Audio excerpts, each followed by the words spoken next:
ఓం నమో భగవతే శ్రీ రమణాయ. చాలా సంతోషం నాయన. మహర్షుల వారిని దర్శించటానికి ఎందరో దేశ విదేశీయులు వస్తూ ఉంటారు. వారి వారి దృష్ట్యా కావలసినటువంటి ప్రశ్నల్ని అడుగుతూ ఉంటారు మహర్షుల వారిని. వాటికి సమాధానాలు వారికి అర్థమయ్యే రీతిలో మహర్షుల వారు చెబుతూ ఉంటారు. ముఖ్యంగా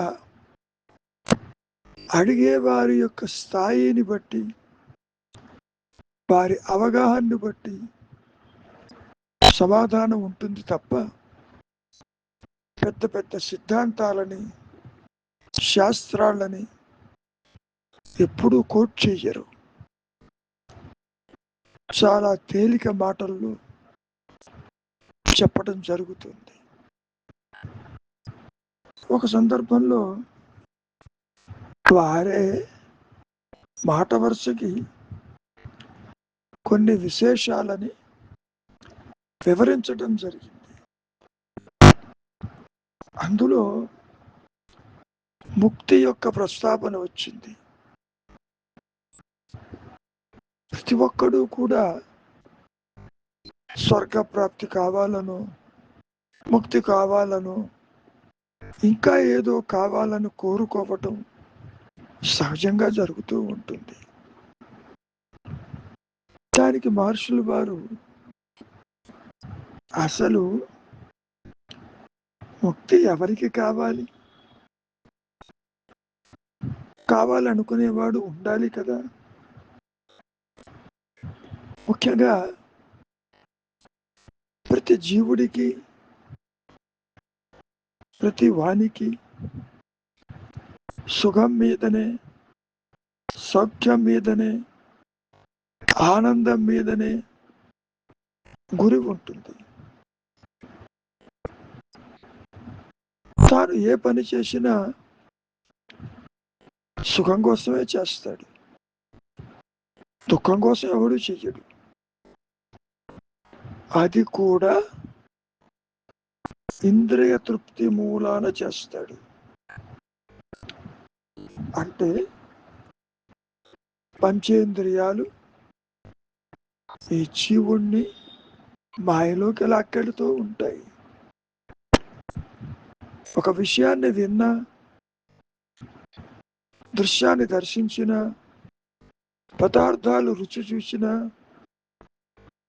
నువ్వు ఏ పని చేసినా ఇంద్రియ సుఖం కోసమే చేస్తావు.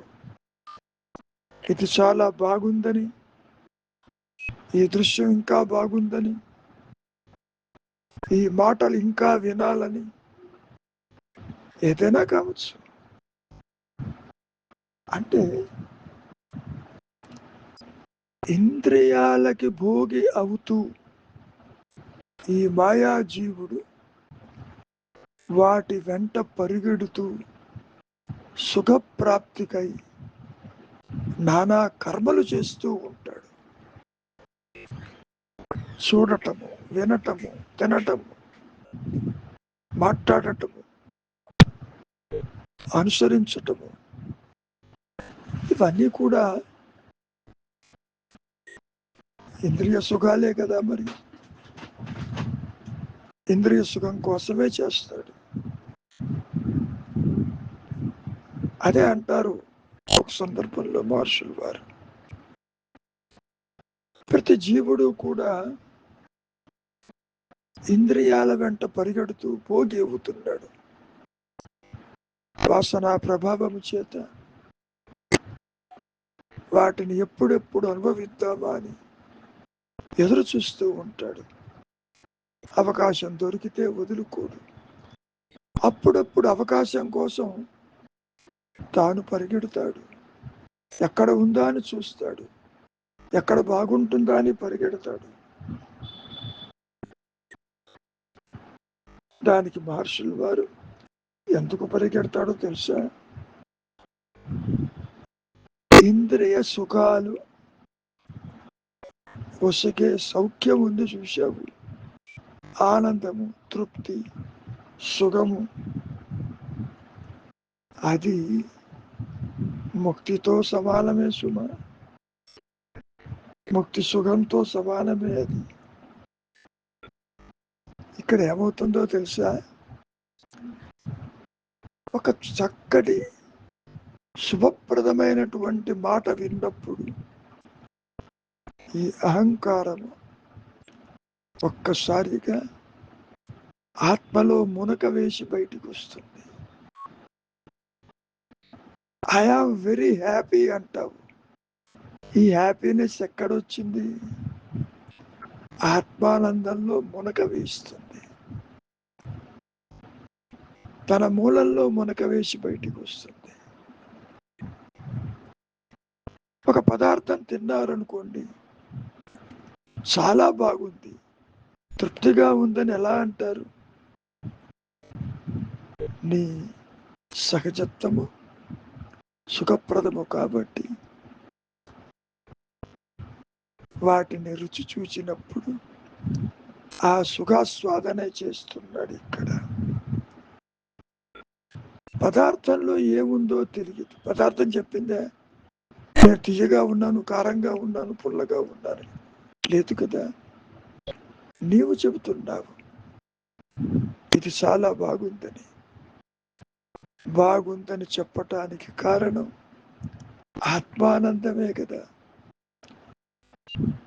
ఆత్మ సుఖప్రదము, ఆనందమయము కాబట్టి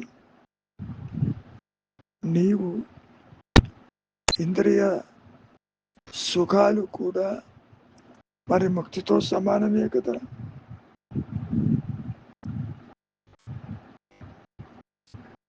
ముఖ్యంగా అటువంటి ఆలోచన కూడా కావాలన్నదే కోరిక కూడా మరి మోక్షత్వం అన్నారు ఆదిశంకరుడు. సాధనా చతుష్టయంలో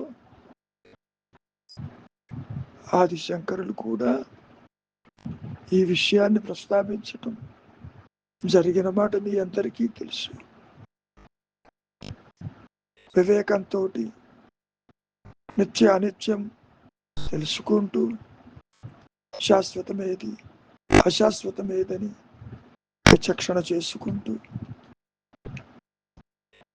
ఇంద్రియాలని శమదమాది షట్ సంపత్తితో వాటిని నియంత్రిస్తూ మరి మోక్షమందు ఆసక్తి కలిగి ఉండాలి. దాన్నే ముముక్షత్వం అన్నారు. మరి వీటన్నిటి ఎలా సాధ్యమవుతుంది? వివేకం అన్నారు, వైరాగ్యం అన్నారుగా. వివేకం ఎప్పుడైతే సూక్ష్మతరం అవుతుందో వైరాగ్యం జనిస్తుంది. ప్రాపంచిక విషయ వాసనల యందు దోషదర్శనం చేసినప్పుడు మాత్రమే ఈ జీవుడికి వైరాగ్యం ఏర్పడుతుంది. వైరాగ్యం తీవ్రమైన కొద్దీ మనస్సు నిశ్చలమై తన మూలంలోనే ఉండిపోతుంది. అవునా కదా? ఎన్ని పద్ధతులు మనం మాట్లాడుకున్నా అదంతా కూడా చివరికి స్వరూప జ్ఞానానికే దారితీస్తుంది. అంతేకాదు, స్వరూప జ్ఞానానికి ఆత్మ జ్ఞానానికి అందరూ అర్హులేను. దానికి విడిగా అర్హతలంటూ ఉండవు. కారణం నీవు అదే కాబట్టి. తత్వవశి వాక్యం ఏం చెబుతున్నది? నీవు అదేనని కదా. కొత్తగా ఏది రాదు కదా. కాకపోతే నాకెప్పుడు ఆత్మజ్ఞానం కలుగుతుంది, తెలుస్తుందని అడుగుతున్నావు. నీవు ఆత్మవై ఉంటూ కూడా నీకెందుకు తెలియటం లేదు? ఇదిగో ఇంద్రియ వ్యాపారాలకి భోగి అవుతున్నావు. ఎక్కడో ఏదో కర్మలు ఆచరించటం వల్ల, ఇంద్రియ వ్యాపారములతో నీవు పనులు చేయటం వల్ల సుఖాన్ని ఉంటుందని కోరుకుంటున్నావు. నిజానికి నీ స్వరూపమే సుఖప్రదమని నీ వెలుగవు. కాబట్టి నాయన, నీవు చెయ్యటానికంటూ ఏదీ లేదు. కొత్తగా వచ్చేదైతే అనుకోవచ్చు. నీవు నీ దేహాత్మ బుద్ధి జనించకముందు నువ్వు ఆత్మవి, పుట్టి పెరిగినప్పుడు నీవు ఆత్మవి, నశించిపోయినా నీవు ఆత్మవి. అంటే అర్థమేమిటి? ఒక తెర మీద బొమ్మలు ఎన్ని పడినా తెరకేమీ కానట్లు నీ సహజత్వమైనటువంటి అహం స్ఫురణ ఏదైతే ఉన్నదో, మరి అది శుభప్రదమే కదా, అది ముక్తిదాయకమే కదా. నీవు దేహం అనుకుంటున్నావు, దేహం లేకపోతే నీకు మనుగడ లేదనుకుంటున్నావు. అంతవరకు దేనికి? కాసేపు నిద్రపోతే నీ దేహం ఎక్కడుందో తెలుసునా నీకు? అయినా నీవు హాయిగా నిద్రలో ఉన్నావు కదా. నిద్రలో ఉన్నటువంటి నీ సహజ స్థితి ఇప్పుడు కూడా ఉన్నది కదా. కనుక నీవు దేహమే అనుకుంటున్నావు.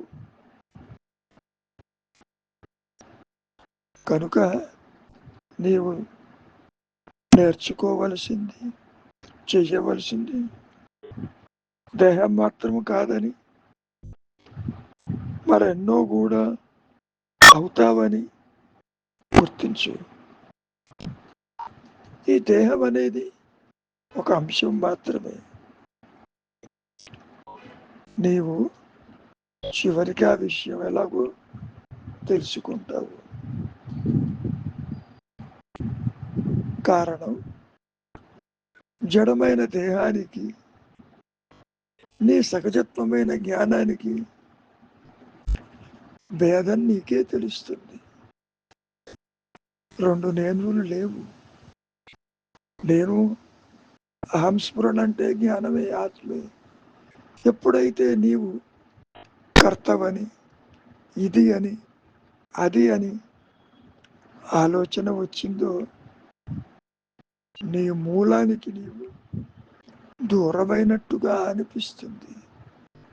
కానీ నీవు చేసే ప్రతి కర్మలోనూ ఆత్మ ఉండి తీరుతుంది. ఆత్మతోనే ఉంటావు. ఆత్మని విడిచి నిద్రించటం కానీ, కలలు గంటం కానీ, జాగ్రత్త అవస్థలో కర్మలు ఆచరించటం కానీ జరగదు. కనుక నీకు తెలిసినా తెలియకపోయినా జ్ఞానమే నీ స్వరూపం.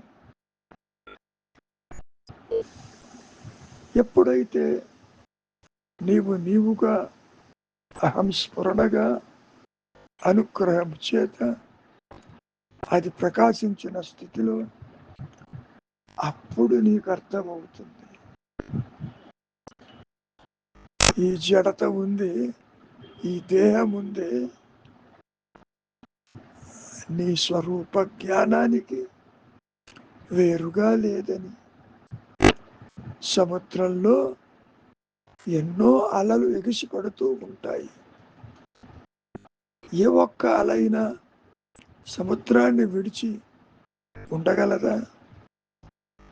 ఎన్ని అలలు వచ్చినా తిరిగి సముద్రంలోనే కదా.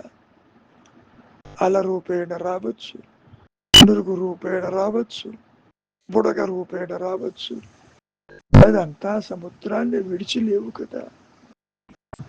అదే అంటారు మహర్షులు గారు, నీవుగా నిలిచినప్పుడు ఆ దగ్ధబీజ మనస్సుతో తిరిగి నీ దేహాన్ని నువ్వు చూచినప్పుడు అప్పుడు అర్థమవుతుంది ఈ దేహము కూడా ఆత్మేను, జగత్తు కూడా ఆత్మేను. నీవు అనుకునే ఆ దైవము కూడా ఆత్మేను. ఆత్మని విడిచి ఏ ఒక్కటి నిలవలేదు, ఉండలేదు, దానికి ఉనికే లేదు. ఏ విధంగా అయితే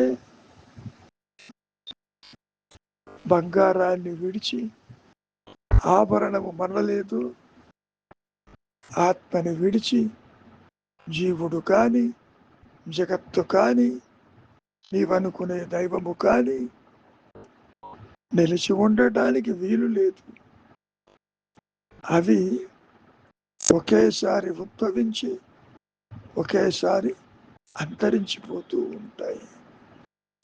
తెర మీద ఎన్ని బొమ్మలు పడినా తెరకేమైనా ఇబ్బంది లేదు కదా. సర్వం కల్విదం బ్రహ్మ, అంతా బ్రహ్మమయమేను అని నీకే తెలుస్తుంది. మంచిది. మౌనమే శరణ్యం.